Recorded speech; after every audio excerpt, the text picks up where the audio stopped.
ऐसा क्या हो रहा है उत्तराखंड में कि पूर्व सैनिकों को सड़कों पर उतरकर अपनी जान दांव पर लगानी पड़ रही है। अगर भुवन कटाच अपने प्राण भी त्याग देता हूँ फिर भी हॉस्पिटल नहीं बनेगा। जाएंगे, मरना तो मैं है ही, और मर रहे हैं रोड पर हम लोग। हमारे क्षेत्र के लोग रोड पर मर रहे हैं।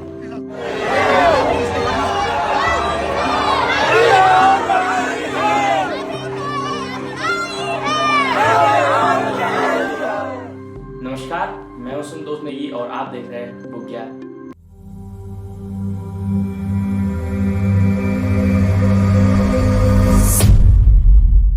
पूरे उत्तराखंड की स्वास्थ्य व्यवस्था की तरह ही सीएचसी चौखुटिया की भी स्वास्थ्य व्यवस्था घुटनों पर है।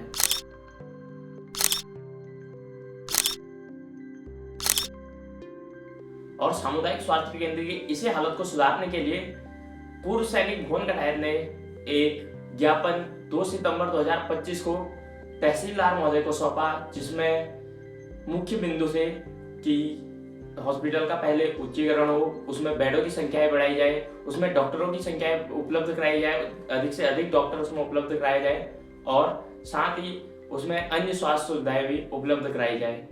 और साथ ही यह भी लिखा कि अगर इसकी प्रतिक्रिया में हमें कोई जवाब अगर 15 दिनों के भीतर नहीं मिलेगा तो हम 2 अक्टूबर गांधी जयंती से आमरण अनशन के लिए रामगंगा घाट पर उपस्थित होंगे। आज 2 सितंबर को सम्मानित सभी क्षेत्रवासियों के समक्ष जो है माननीय मुख्यमंत्री महोदय और स्वास्थ्य मंत्री महोदय को ज्ञापन दिया जाएगा। और तत्पश्चात मैं केवल 15 दिन का सरकार को टाइम दे रहा हूं। अगर 15 दिन के अंदर चौखुटिया का ठोस उच्चीकरण, ठोस बोलता है, आश्वासन हमें नहीं चाहिए। अगर वो नहीं मिला तो मेरा व्यक्तिगत निर्णय है कि जिन महान व्यक्ति की वजह से हमें ये देश मिला था, उनके जन्म दिवस 2 अक्टूबर में मैं अन्न का त्याग करके या तो हॉस्पिटल जहां आप लोग बोलोगे वहां। जैसा कि उत्तराखंड की सरकार को थोड़ा ऊंचा सुनने की आदत हो गई है, 15 दिनों के भीतर क्या 1 महीने के भीतर भी उस ज्ञापन पर कोई प्रतिक्रिया नहीं आई और कोई भी प्रतिक्रिया न मिलने पर 2 अक्टूबर से भुवन कटायत अपने कुछ साथियों के साथ रामगंगा घाट पर आमरण अनशन के लिए बैठ गए, जिसमें उन्हें स्थानीय जनता का भरपूर सहयोग मिला। 25 वर्ष हो चुके हैं राज्य को बने हुए, सत्ता आई गई, सब कुछ आते जाते रहे, लेकिन हमें हमारा पहला मौलिक अधिकार स्वास्थ्य अभी तक नहीं मिला। और मेरा स्पष्ट कहना है कि मेरे गैरसैंण से लेकर भिक्यासैंण, 84 से लेकर दोहाट, खीरा खनसर, ताकताल क्षेत्र के सभी सम्मानित क्षेत्रवासियों का इलाज हो तो केवल चौखुटिया हॉस्पिटल में। यदि जो स्वास्थ्य हल्द्वानी हो सकता है तो यहाँ क्यों नहीं हो सकता है? एक छोटे से फ्रैक्चर के लिए हम रानीखेत या हल्द्वानी नहीं जाएंगे। परंतु 7 दिन के अनशन के बाद अचानक उनकी तबीयत थोड़ा खराब होने लगी, जिस कारण प्रशासन द्वारा उन्हें, उनकी इच्छा नहीं थी परंतु फिर भी रामगंगा चौखुटिया घाट से अनशन से उठाकर हॉस्पिटल में भर्ती करवाया गया।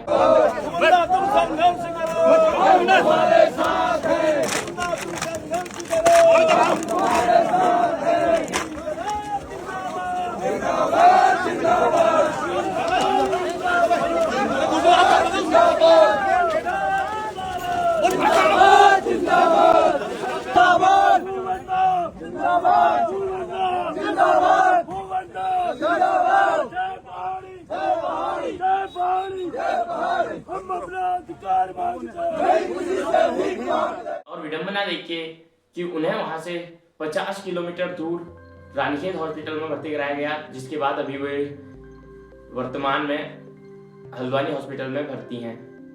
और जिस चौखुटिया अस्पताल के लिए वो अनशन में बैठे थे, वहाँ इतनी सुविधाएं तक नहीं है कि एक रूटीन चेकअप हो सके। अभी उन्हें दोबारा अनशन पर जाने के लिए डॉक्टरों ने सख्त मना किया है, परंतु उनका कहना है कि जैसे ही मैं ठीक होता हूँ मैं अनशन दोबारा से ज्वाइन करूंगा।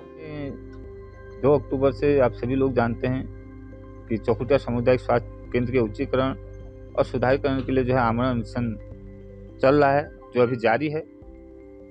और कल स्वास्थ्य के कारण मुझे भी वहाँ से उठा के लाया। चलो, ये प्रशासन का एक कर्तव्य है और मैं तुरंत स्वस्थ होने के बाद अपने अनशन को जो है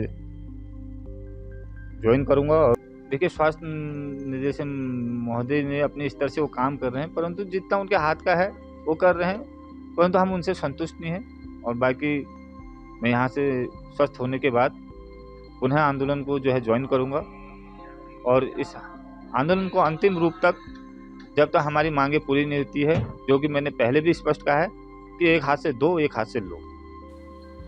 अभी भी रामगंगा घाट पर बहुत सारे स्थानीय लोग आमरण अनशन पर बैठे हुए हैं तथा उनके सहयोग में और अन्य स्थानीय लोग, बहुत सारे लोग वहां पर इकट्ठा हुए हैं।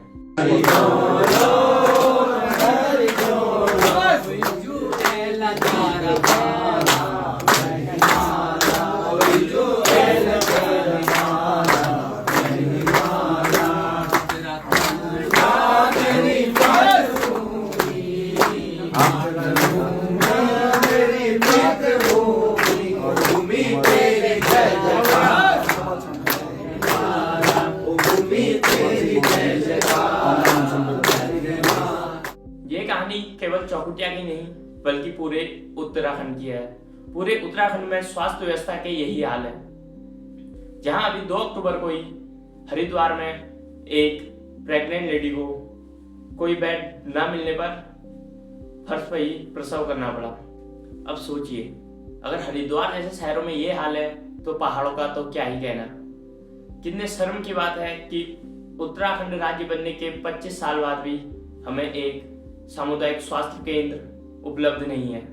न वहाँ अच्छी स्वास्थ्य सुविधाएं हैं, न अच्छे बेडों की सुविधाएं हैं, और डॉक्टरों का तो क्या ही कहें, डॉक्टर तो है ही नहीं। आज 25 साल बाद भी लोगों को अपनी मूलभूत सुविधाओं के लिए, शिक्षा, स्वास्थ्य, रोजगार के लिए सड़कों पर उतरना पड़ रहा है और सरकार से अपनी मूलभूत सुविधाओं की मांग करनी पड़ रही है। 25 साल बाद भी जब उत्तराखंड के लोग, और वो भी पूर्व सैनिक जैसे सम्मानित नागरिक, स्वास्थ्य जैसी बुनियादी सुविधाओं के लिए सड़कों पर उतरने को मजबूर हों, तो ये सिर्फ अस्पतालों की नहीं, पूरे सिस्टम की विफलता है। यह उस राज्य की कहानी है जो कभी अपनी प्राकृतिक संपदाओं और सेवा भावना के लिए जाना जाता था, परंतु आज इसके नागरिक केवल एक मूलभूत सुविधा, स्वास्थ्य जैसी छोटी सुविधा के लिए तरस रहे हैं।